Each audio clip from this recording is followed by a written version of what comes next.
Yes, international break is over. Episode 16 of Where Owls Walk. And the question I'm asking this is, how do we beat Cardiff City? We're also exploring XP and what does that tell us about Wednesday's season so far, and asking this lot to grade the summer transfer window before we get them talking about the January transfer window. Also, which Championship manager do we currently rate then? All right then, Derby Blues are all gone now, Glyn. We can forget about that, can't we?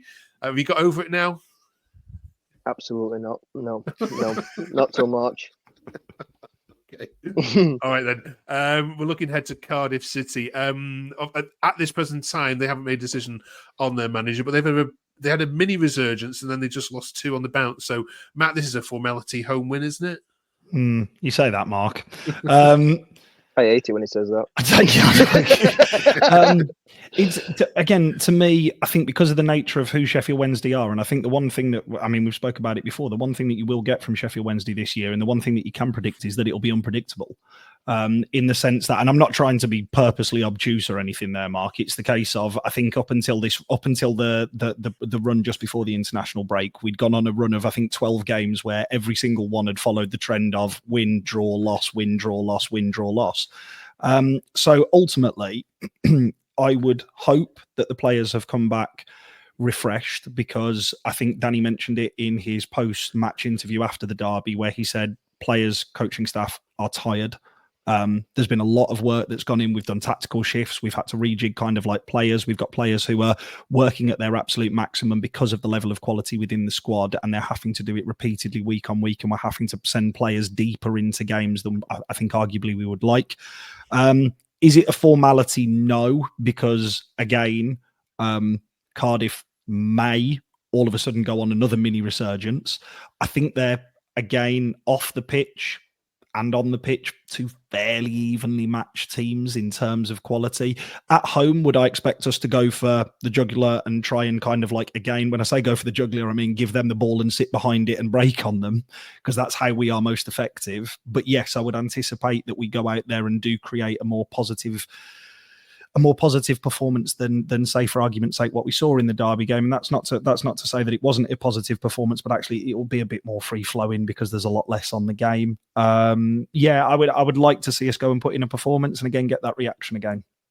Okay, good stuff. Andrew, this is the team that started the derby, of course, 2 weeks ago. What would you do to the starting lineup for the Cardiff game?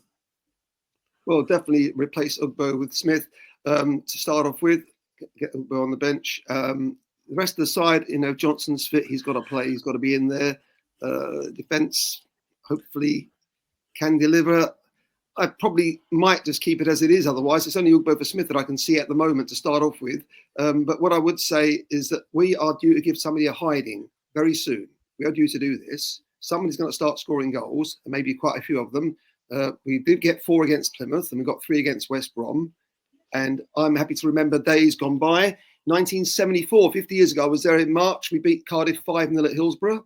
And I was also there in 83 when we beat them 5-2 at Hillsborough. And we are due to get 5 goals somewhere at home sometime soon. And I'd like to think it might happen against Cardiff.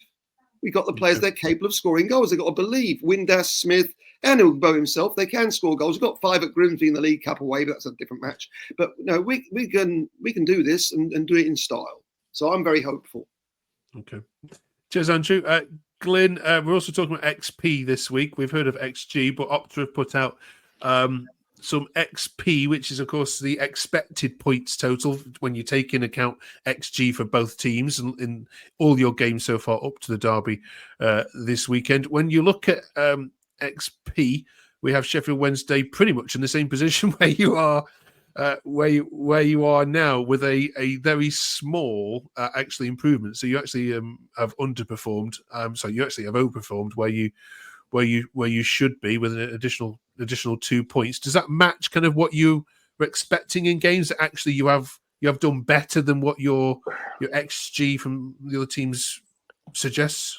I think the if we stick the 6 points on there from the games that we should have won, which we spoke about in weeks gone by, I do think we're overperforming, to be honest. With the little bit of grain that Danny's had to feed off. So I would agree with that, actually. Yeah, and if I think any Wednesday fan would take that right now. To be quite honest, anywhere within 4 places up. If that's how the season finished, I think we'd take that, to be quite honest, Mark. But it's weird, isn't it, when you look at that and you see the trend that the hit and miss, the results that we've been getting, and some of the performances when we've been well beat. But when you look at that and you think actually we're overperforming, it's quite refreshing. And I'd be quite happy with that, to be honest. It's I think it's a more true representative of again us that are heavily invested and wanting to win week in, week out, although we know that's never going to happen. But I'm quite pleased with that, to be honest. That's quite accurate. Okay, good shout. Thank you. Give us your opinion on that. Some people hate it, of course. I appreciate that. Drop it in the comments. Drop in the comments below. Tinsel's going up soon. We're nearly into December. Advent calendars will be out, so we've got to have to ask before we get the January transfer conversations underway. We've got to finish our summer conversation. Last time I asked you, you were saying, "Oh, it's too soon to sort of give a grade because we haven't seen all the players." I think now's a good time to close that box off. So.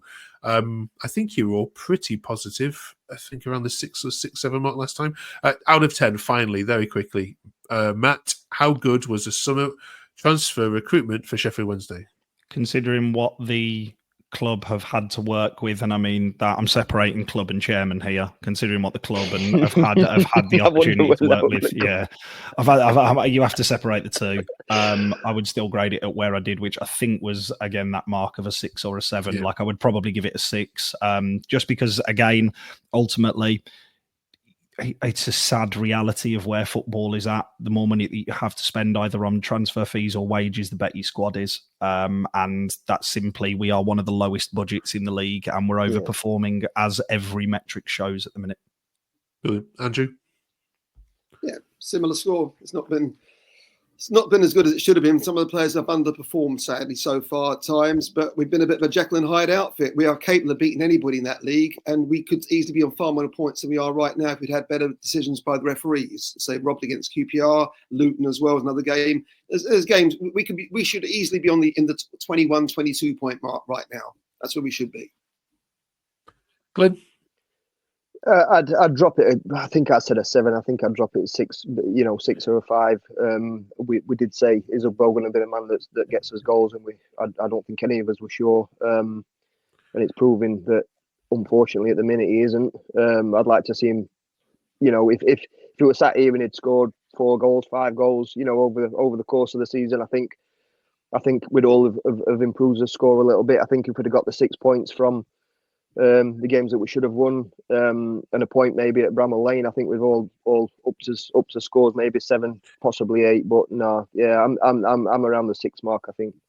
Okay, all right. Thank you very much, and let us know what you think, of course, as well. And a little bit of fun this week is it's manager merry-go-round season in the EFL. It's the last transfer window, so of course we've had lots of clubs making decisions. We're asking you, if Danny Röhl was to be snapped up or leave for any reason, which current Championship manager do you rate the next highest? Andrew, let's start with you. Behind Danny Röhl, probably put... I'd say Burnley's manager. He's obviously got experience, and don't rule them out. Just because they drop down to 4th place, I think he's going to take them up this season. I've already said Sunderland and Burnley are my 2 choices. He's got a lot of experience, and I think he's the best. Okay, good. Wilder, so we can sack him. No, I'd say Labrie. I'd go for Labrie. Okay. It's just class. He's just again. He's hungry, and he wants it. So. That's what we need. We need somebody behind us that can give us some push. Yeah, thank you, Matt. Liam Manning at Bristol City. I think at every club he's gone into, he's created and instilled an identity. Okay, it's not particularly worked at Bristol City, but can offer a massive list of managers that it hasn't. Everywhere else he's been successful. He would be ideal for building a project at Wednesday to continue the stuff that Danny's talking about. Yeah, brilliant. Okay, great shouts, all 3 of you. Danny isn't going anywhere anyway. Danny's going nowhere anyway. I know. It's hypothetical. Okay. Right. Okay. We'll look forward then to the Cardiff games. A prediction, Andrew, before we go? 5-0. Wednesday. Ugbo hat-trick. Ugbo hat-trick. Ugbo is going to come on and score 3. With 5 penalties. Yeah. Okay. Right. See you after the Cardiff game. Thank you very much for